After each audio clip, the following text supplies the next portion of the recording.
Welcome to the Richmond Film Network podcast, your all-access pass to the world of independent cinema. Each week, we go beyond the credits and sit down with the creatives who turn vision into reality. Tune in weekly to find out who's on the RFN pod. Hello and welcome to the RFN podcast. My name is MK Martey, your guest host, and today I'm joined by co-directors John and Matthew Westmoreland to talk about their short film, Reverb, which screens at the RFN Indie Fest on Saturday, August 9th during the 2 o'clock student spotlight at the Park RVA. So, John and Matthew, welcome to the show. Thank you for having us. Yeah, nice to be here. Yeah, so I'm really excited to talk to you both about Reverb. There's a lot packed into this film, emotionally, rhythmically, and so I imagine getting it all on screen took a lot of trust, not just you two as co-directors, but with your cast as well. So let's start at its core. How did you land on choreography as the main vehicle for telling the story, rather than something more dialogue heavy or like plot driven? We've seen a lot of short films. John's have seen way more than I have, and we definitely wanted to do less dialogue to give us more of a space to express visually, because we know that that's really what carries short films. And a lot of our actors, I think all of them besides Coach, was first-time actors, so giving them a bunch of dialogue wouldn't really, it put them in a less, I guess, optimal position. So we just wanted to stick to way less dialogue to be able to visually tell a story. And highlight kind of our strengths, because we kind of bounce off each other with that.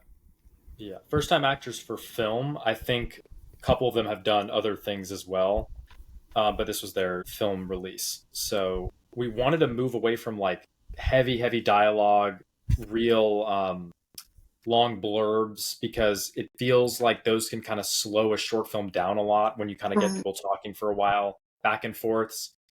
It can get a little stale. You can even kind of see in some of the break scenes that we're kind of pulling away quickly, 90 seconds in and out. So that's what we always kind of were envisioning for the script, showing, not telling, leaning more into the visual elements of dance. We were considering tap dance, we were considering ballet, and we landed on sort of an urban hip hop dance thing because it ended up being more interesting to see on screen. So and then kind of influence the script. Yeah, and then our producers, we went more hip hop because both of our producers have hip hop backgrounds, so they both dance for our school. Two of the dancers are professional dancers. They coach younger girls, so they had a lot of connections for us to get a choreographer And a studio. And a studio too. That's Bree and Gabby, by the way. That's our yes. Bree and Gabby were going to give us really good access to dance studios, dancers, a network of people that could help us out making a dance film. Okay. Then from there, that's why one of the reasons the budget was so low is because we got access to a free dance studio, tons of dancers. So those things all sort of helped out. Yeah, you made this on, I believe, is it $286? We got the dance studio for free. And so we ended up going every Saturday. They didn't have anything going on from like 9 a.m. to 2 p.m. And because we kept the shoots from being 10, 12, 15 hours, we were able to usually start a shoot after lunch or before or right after breakfast, and then have it go only 3 to 4 hours in and out. So we would save a lot of money on food that way rather than paying 2-3 meals a day. So Yeah, but a lot of that budget, most of it went towards either transportation or feeding the crew, meals for talent and stuff. But like the theater, it's like a historical site now. It's all volunteer runs, and they were super nice and let us shoot there for free. But we're doing a donation. We're getting a little brick outside the front because it's all volunteer runs. But yeah, all of our locations we used connections. Yeah, and one of the studios, we filmed a commercial to help them and be kind of responsive. And one of them was on Penn State. So we got to use it because we were a student. That's nice. Which theater was it?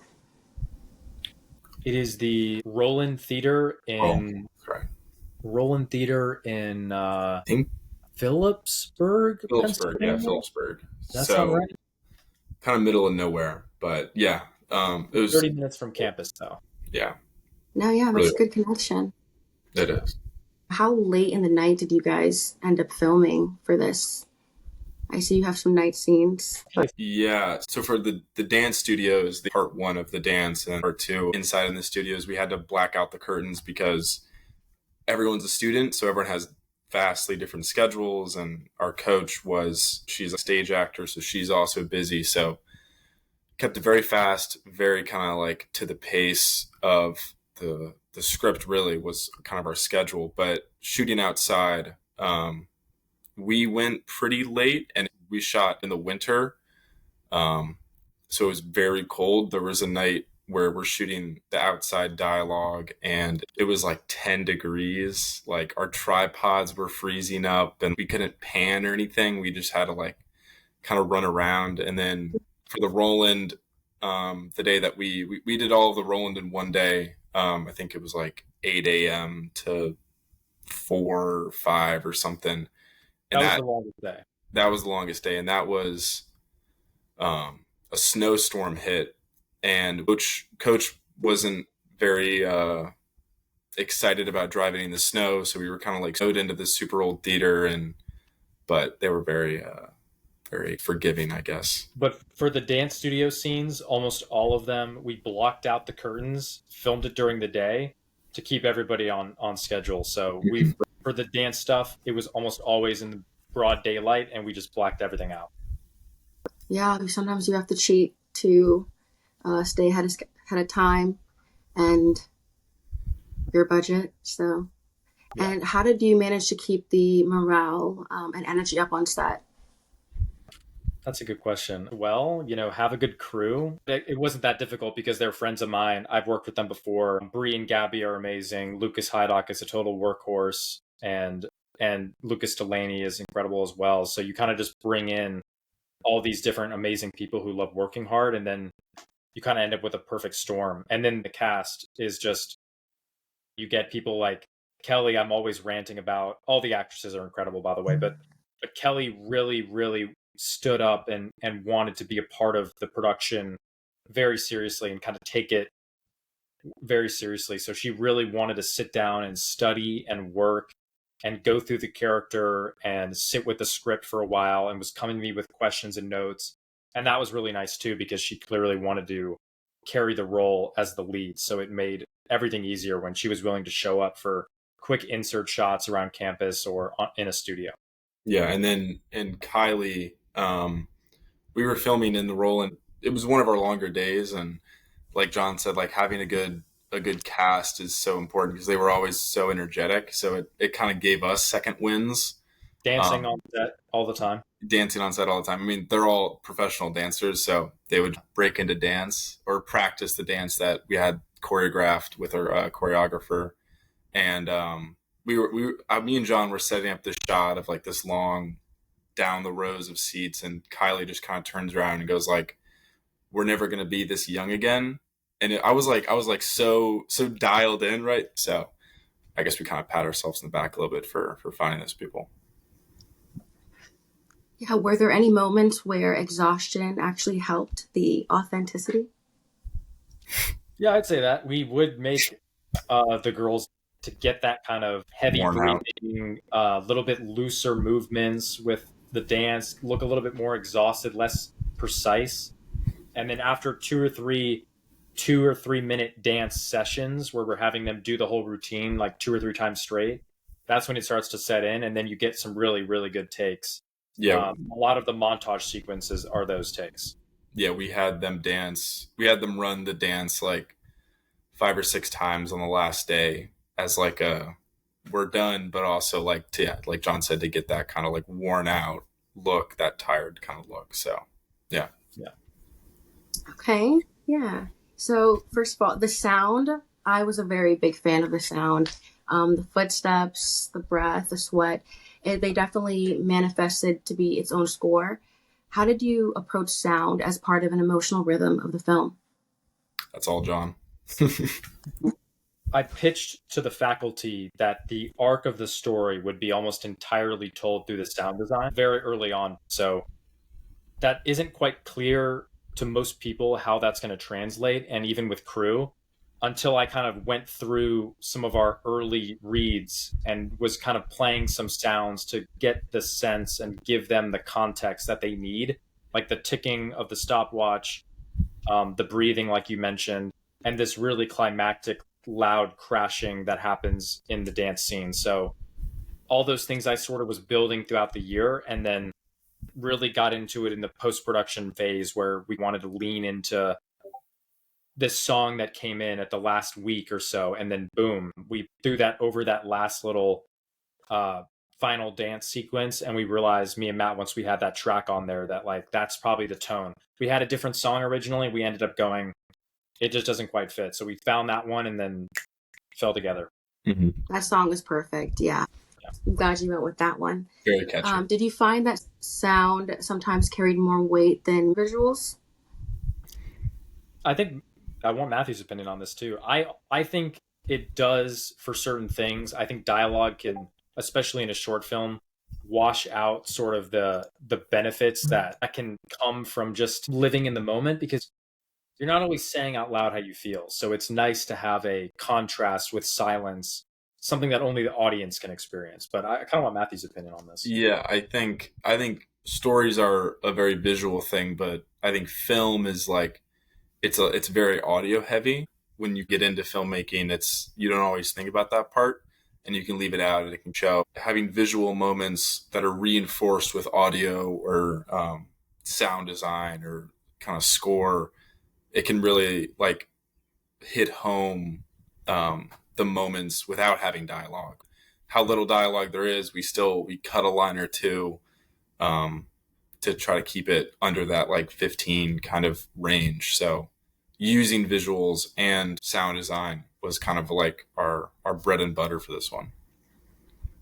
Okay. So your brothers and co-directors, how do you handle creative disagreements, especially under pressure? I'll go, and then you can also give me your opinion. Yeah. But I think we work well under pressure. I think that's important.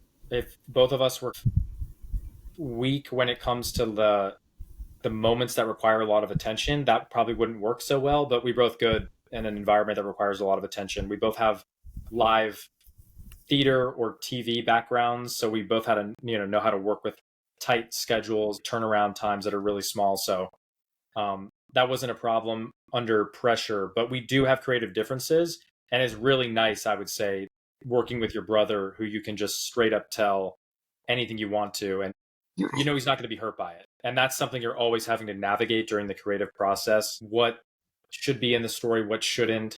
And everybody's going to have an opinion and an input. And to just be able to say, this isn't working or this is, it actually expedites the process a lot to have a brother on set, I found. Yeah, I think the ego kind of goes out the door. So if we're getting really kind of into the weeds of like a single shot, one of us can kind of turn and be like, this looks terrible. We need to just like move on. We kind of became each other's kind of ADs, kind of, with like keeping each other on track with what we wanted. There was a couple of moments of like, yeah, we just had different ideas of where the scene would head or what it would look like visually. But having it be your brother, you can really just like, yeah, the ego goes out the door. You can just tell each other like, this does not look good. And it does. It speeds up the whole process. Do you guys discuss openly with your set, or do you guys go to the side and work it out? We do a little bit of, I like to definitely keep, because I know what it's like to kind of be on a set or be an actor and kind of have like no idea what's going on. So I do definitely make a lot of announcements about where we're at or why we're changing certain things. A lot of the times it'll just be like, someone's coming in late, so let's do this. We're doing this now because it makes more sense. And then everyone gets it, goes with the program. When we're making a note or something that's smaller, yeah, sometimes it's off to the side because we don't need to rope in a bunch of people into the conversation. And not so much because it's confidential or secret, but more so that it's just nice to go off to the side and be like, have a little back and forth about where do we want the light? Because maybe we don't need to, I don't want to be having someone move a light and then realize that we don't like where it is. So things like that. Yeah. Most of the time we would just kind of like talk softly behind the monitor, to just be like, do we like that? Before, because Isn't the monitor on the camera, by the way? yeah, the monitor that was on the camera, because sometimes you say things out loud on student sets, people will try to like predict what you want, and then things can change when you don't want them to. So coming to consensus together before we kind of make an announcement. Yeah, we balance it. We definitely talk out loud enough that the cast and crew can hear us sometimes, so that they know we're working through the problem. Because we also know what sets are like when the director and the DP are going around and just kind of doing their own thing, and they're not keeping everyone up to date on the newest scheduling. Or so I like the transparency. Yeah, that's definitely a good way to put it. So you've worked with each other before. How did this project challenge or strengthen that partnership? I think for me this time, it definitely, because this was our longest project together. We've worked on numerous projects together, but this was our longest like endeavor. It definitely highlighted what my skills are and what my weaknesses are. Like I realized I'm not a post-production guy. I'm not a fan of editing. Like I'm just not really a fan of editing and kind of sitting down for 10 hours and kind of churning through that. I'm more of like an on-set, behind the camera kind of person. So it definitely highlighted my skills, and it kind of, I mean, I can talk for myself, but it kind of put us in our own lanes before we were kind of like mix and matching and, stepping over each other's toes a little bit. But I think after this project and our next projects after this, we'll kind of know what lanes we thrive in. But I mean, what do you think? I ended up gravitating more towards working with the actors and talking to them about the lines, the deliveries, some of the blocking, and Matthew was more on the technical, being more of my voice in the back of my head that keeps me on track with the actors, making sure that I'm not forgetting anything, and then occasional notes to the actors, of course, as well. Like he was certainly directing, but then handling the camera as well, working with the lighting people, and all sorts of things that a director would usually do on a small set. Yeah. Okay. So you guys can pick up where the other doesn't. Mm-hmm. Yeah. Yeah. Okay. Do you think this changed how you'll collaborate on future projects? Yeah, I think it will. I think in the future, we've already kind of spoken about this briefly, but I think I'll end up directing, and especially if it's a bigger crew, and Matthew will end up being the DP. But we're still very likely to co-direct projects as well. But it just will be in a different, if we're looking at the industry term, it'll probably be more of a director-DP relationship. But there's a high likelihood that we'll both write something together as well. Yeah. We'll definitely write things together, produce things together, and I think we could both definitely put it as a co-director relationship. But yeah, I think we after this project, we definitely know our veins and we know where we thrive and what we like to do. So yeah. Okay. What conversations do you hope Reverb spark? Furthermore, is there something you want audiences, especially dancers or fellow creatives, to walk away with thinking or feeling? Yeah, I can. Mental health is a big one, but we wrote the script and we brought on the actors, and they're all dancers. They've been dancing for 10 years. They now coach little girls in dance studios.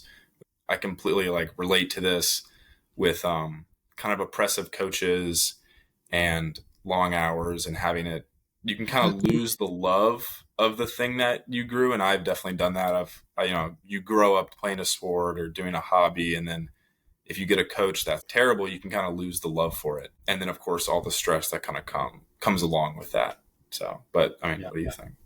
That's pretty spot on. The idea of having something you love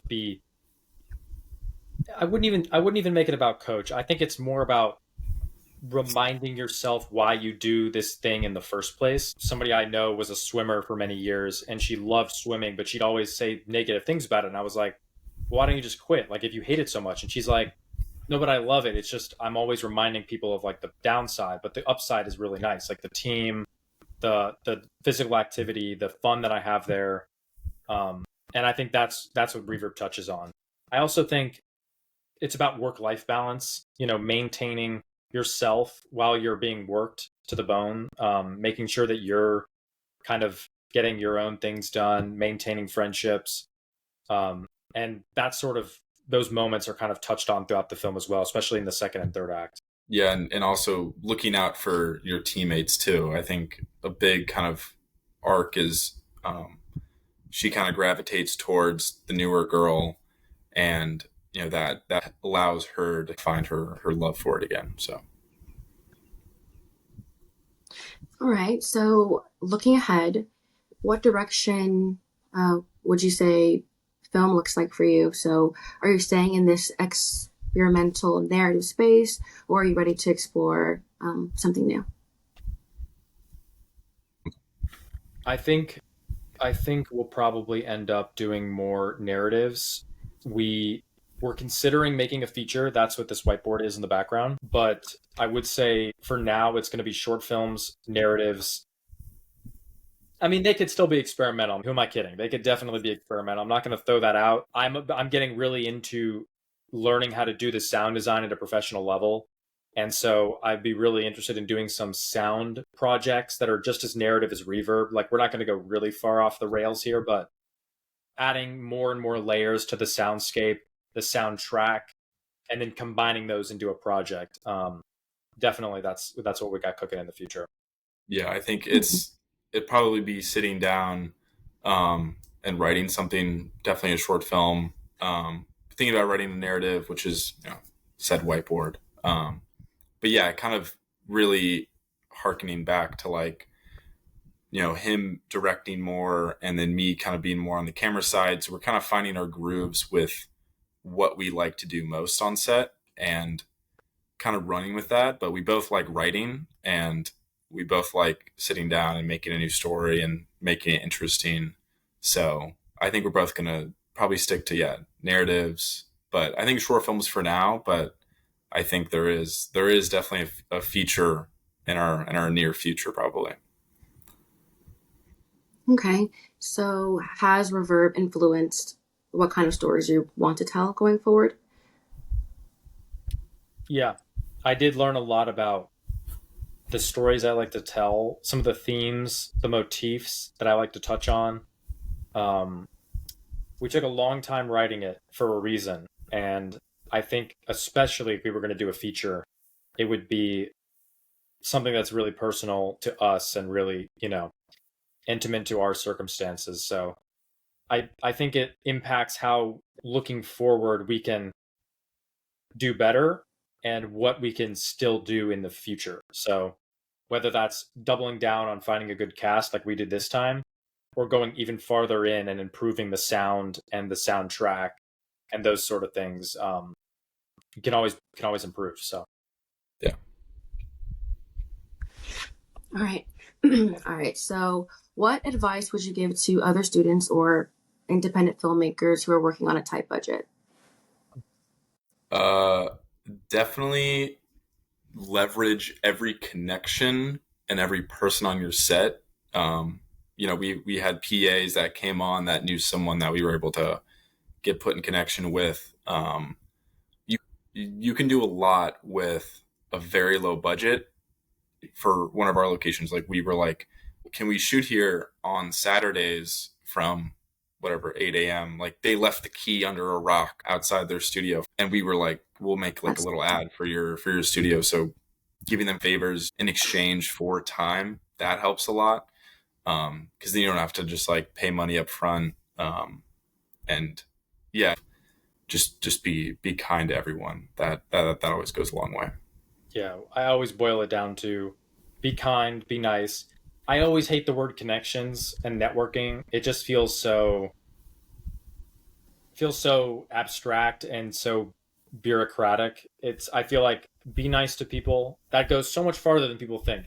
It's so cliche for a reason, but it makes a huge difference if you're just fun to be around for 12 hours. I mean, that's basically what you look for in a PA. That's what you look for in a director, honestly. It's what you look for in anybody on the set who's nice to be around for 12 hours, and then work hard, because we've always seen people who show up on set, not just our sets, but other sets that we just got off with, other films that I don't know if I can talk about because of NDAs, but there are people that brought in as PAs, and they just don't work that hard. They're either sitting around on their phone, or They like the idea of filmmaking.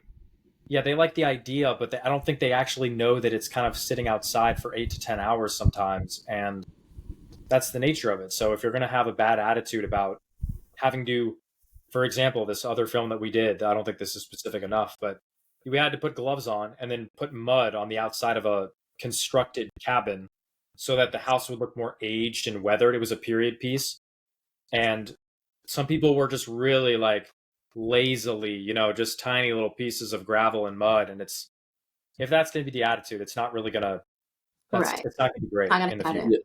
Yeah, but the thing that I always tell new people or PAs that I meet on set, or people that, ask me questions on set, it's always like, at the end of the day, I have like, people have to like working with you for 12 hours outside in the cold and still want to like hang out for like the post wrap or whatever. Like at the end of the day, that's all that matters is like people, like you just have to be like, bearable and fun to hang out with for those 12 hours in like terrible conditions. And that will take you so far. So honestly, just like a good attitude will go very far.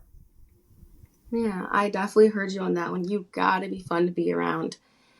So yeah, thank you both for joining us on the podcast and taking us behind the scenes of Reverb. Before we wrap, please let our listeners know where they can follow your work, learn more about Reverb or upcoming projects. Well, first of all, thank you so much for having us. I have an Instagram. It's Matthew_Westmo. That's just my personal, but I post my film updates on there too. But yeah.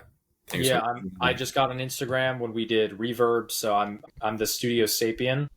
The Studio Sapien is my Instagram, and I'm going to post my work there too. And I'm starting a production company, so I'm going to get a website up very soon and get the work on there. That'll be studiosapien.com, or I think it's thestudiosapien.com, but those are going to be the places to find me, and more shoots in Richmond to come. Yeah, absolutely. Okay. You heard it, folks. Thank you so much for tuning in to this episode's podcast. We'll see you next time. Thanks so much. That's a wrap for this episode of the Richmond Film Network podcast. Thanks to our guest and to you, our listeners, for tuning in. Don't forget to subscribe, comment, and share. Tune in next week to see who's on the RFN pod. Until then, keep the cameras rolling.